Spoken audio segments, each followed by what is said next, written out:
अस्सलाम वालेकुम, welcome to my channel Syed Shahwar. क्या हाल चाल हैं सबके? यकीनन सब ठीक ठाक होंगे। तो संडे का व्लॉग तो सबने देख लिया होगा। चक्की चीज़ गए थे हम, तो अब स्टार्ट हो गया है मंडे।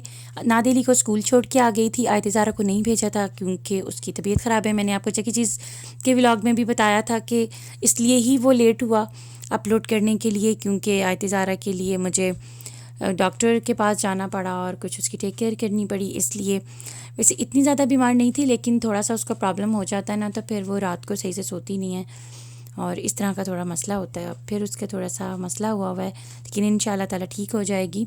नादेली को स्कूल छोड़ने के बाद फिर मैं घर आके आयतज़ारा को उठाया था और अब मैं अपने लिए चिकन के कबाब फ्राई कर रही थी।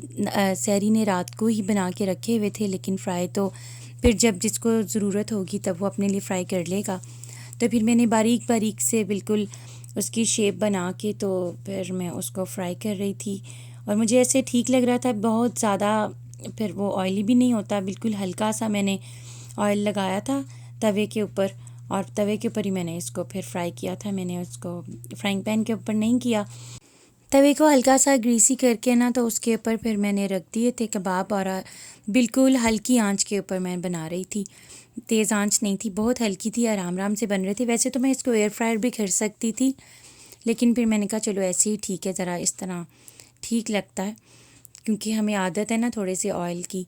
तो एयर फ्रायर में तो बिल्कुल ही बहुत ज़्यादा ना ड्राई ड्राई सा फ़ील होता है। उस दिन मैंने नगेट्स भी बनाए थे ना, तो वो लगता तो ठीक है, हेल्दी होता है, लेकिन बस फिर आज मेरा दिल किया कि मैं फ़्राई ही कर लूँ। बहुत हल्का सा मैंने फिर ऑयल लगा के इसको फ्राई कर रही थी। डाइट के लिए भी ठीक रहते हैं, अगर कोई बंदा डाइट कर रहा है, कोई किसी का प्लान है डाइटिंग का, तो ये चिकन के कबाब बहुत ज़्यादा सूटेबल हैं डाइटिंग के लिए, क्योंकि इसके अंदर प्रोटीन है या मसाला है या थोड़े से हम इसके अंदर डाल देते हैं अनियन वगैरह, तो वो सब ठीक रहता है डाइटिंग के लिए।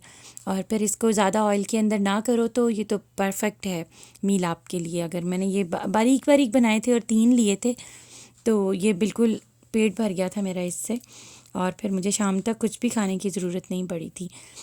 अपने लिए कबाब बनाने के बाद फिर मैंने सोचा कि मैं आयतज़ारा के लिए भी साथ ही में ही कुछ बना लेती हूँ, फिर इकट्ठे ही बैठ के खाएंगे। तो आयतज़ारा के लिए मैंने सोचा कि मैं छोटा सा आलू का पराठा बना देती हूँ, शायद शौक से खा ही ले। तो फिर बिल्कुल मैंने छोटा सा बिल्कुल बारीक बारीक बनाया था और आलू के जो पेस्ट होता है वो अंदर डाल के, तो काफ़ी ज़्यादा उसको पसंद आया था। बहुत बारीक सा मैंने बनाया था, इतना इतना बारीक था कि जब मैंने तवे के ऊपर रखा था वो फूल रहा था। बिल्कुल बारीक बारीक सी मैंने उसकी लेयर्स लगाई थी और फिर अंदर आलू भी सही से डाले थे। तो माशाल्लाह काफ़ी ज़्यादा अच्छे से खा लिया था उसने। कभी कभी ही इसको शौक़ होता है, अक्सर तो मैं आपको बताती हूँ ना कि ये खाना नहीं खाती है ठीक से, और इसका असल मसला ही ये है कि ये जो बीमार हो जाती है ना जल्दी से, क्योंकि इसकी डाइट ठीक नहीं है। बहुत कोशिश करती हूँ मैं, इसको सिरप भी पिला के देखे हैं, बस यही इसका मसला है। डॉक्टर भी कहते हैं कि इसकी डाइटिंग पे तवज्जो दें और मैं बहुत ज़्यादा केयर करती हूँ, लेकिन बस इसका ऐसा ही है। शुक्र है अल्लाह का, इसने खा लिया था ये पराठा। पराठे के ऊपर ना मैंने बाद में ना थोड़ा सा बटर लगा दिया था, थोड़ा सा लेके ना ½ टीस्पून से भी कम, तो मैंने उसके ऊपर लगा के तो उसको बंद कर दिया। तो वो फिर उसको बहुत ज़्यादा टेस्टी लगा, क्योंकि वो बहुत ज़्यादा ना नरम हो गया और बहुत खस्ता सा लगा और वैसे भी बारीक सा था। तो बहुत शौक से उसने माशाल्लाह खा लिया, अल्लाह का शुक्र है।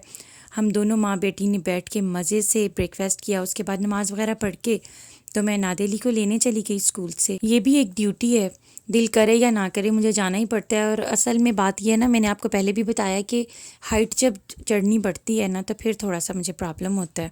और आज तो वैसे धूप भी निकली हुई थी और गर्मी भी महसूस हो रही थी। बस अमेरिका का वेदर तो ऐसा ही होता है। नादेली को घर छोड़ने के बाद उसी टाइम फ़ौरन ही मैंने आयतज़ारा को लिया और डॉक्टर के पास आ गई।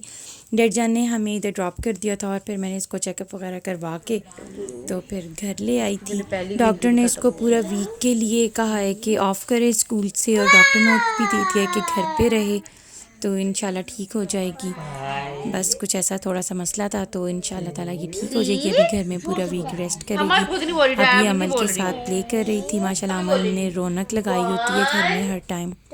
फिर आयतज़ारा तो स्कूल गई नहीं थी, तो मैंने कहा कि चलो मैं इसको खुद ही घर में ही कुछ करवा देती हूँ। वैसे तो मैंने इसकी टीचर्स को कहा था कि गूगल क्लासरूम में इसका होमवर्क अपलोड करते हैं, तो उन्होंने कर भी दिया था, तो साथ साथ फिर मैं इसको पढ़ा भी रही थी कि चलो अगर पूरा वीक घर पे रहेगी तो फिर थोड़ा सा पढ़ती रहे साथ साथ, इतना ज़्यादा नहीं लेकिन चलो साथ साथ थोड़ा सा करती रहे तो फिर बच्चा इन टच रहता है ना, तो फिर भूलता नहीं है।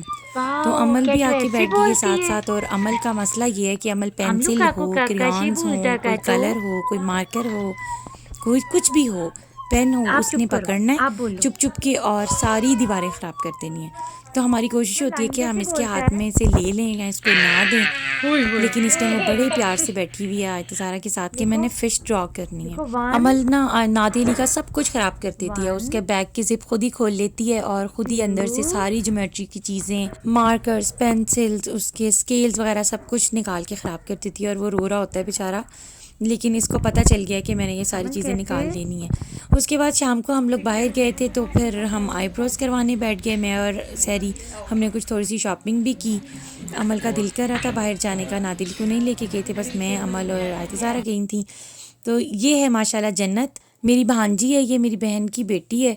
और आजकल ये पाकिस्तान है क्योंकि इसकी फूफो की शादी थी, तो इसलिए ये लोग अपनी फूफो की शादी करने पाकिस्तान गए हुए हैं।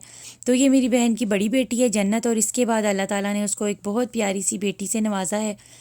तो वो उधर पाकिस्तान में ही हुई है क्योंकि इसकी फूफो की शादी की वजह से उधर जाना पड़ा था, तो इन्होंने फिर यही प्लान किया कि उधर ही बेबी बॉर्न कर लेंगे। तो ये है माशाल्लाह हमारी फैमिली का एक न्यू मेंबर जो हमारी फैमिली में शामिल हुआ है। अभी तक तो हमने इसको बस फ़ोटोज़ में ही देखा है, अभी इंशाल्लाह ये अप्रैल तक आ जाएगी तो फिर मैं आपको इससे लाइव मिलाऊंगी। अल्लाह ताला इसके बहुत अच्छे नसीब करे, अल्लाह ताला हर बेटी के नसीब अच्छे करे, आमीन। तो चलें जी, आज के लिए इतना ही। चैनल को सब्सक्राइब कर लीजिए, बेल आइकन का बटन भी ज़रूर प्रेस कर दिया कीजिए और वीडियो को लाइक एंड शेयर करना बिल्कुल मत भूलिएगा। और मैं आपके कमेंट्स का बहुत ज़्यादा वेट करती हूँ और मुझे बहुत अच्छा लगता है कि जब आप कमेंट्स करते हैं, तो कमेंट्स करना बिल्कुल भी मत भूलिएगा। अल्लाह हाफिज़।